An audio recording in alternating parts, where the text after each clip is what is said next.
everyone, this is Maso. Welcome to my channel. And if you are new here, please make sure to subscribe now. And don't forget to turn on the notification button so you won't miss a thing when I have a new upload. And today is the day that I have been waiting for. And I think this is the best time for me to do this van tour because it's the end of the year. And as you all know, I am going to sell my van next year. But I still need to renovate.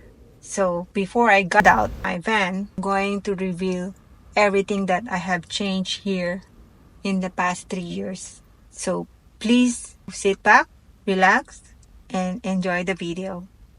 I hope you will like it.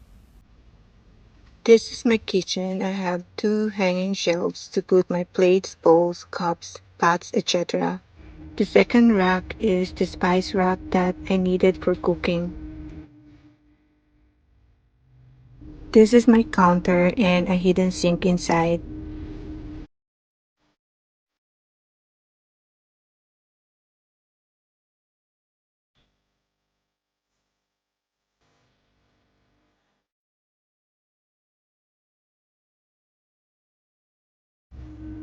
On this side of the counter are my paper towel and my condiments rack.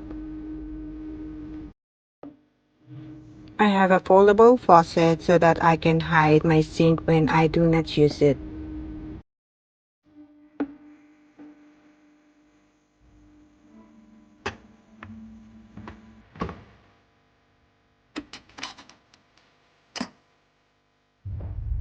I added this extended folding table for an extra table to use when I'm cooking.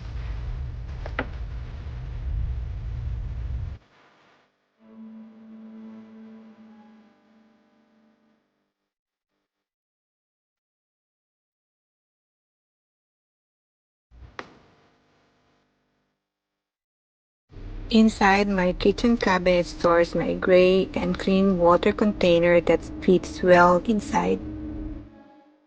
I also have a 5-gallon water container with a rechargeable faucet to easily dispense water when I needed it. It fits everything that I mostly needed in this cabinet.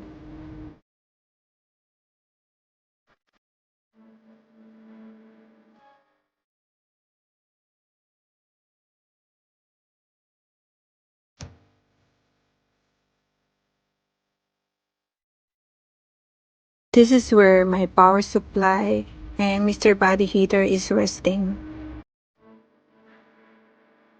And this is my Bouger RV 12-volt fridge.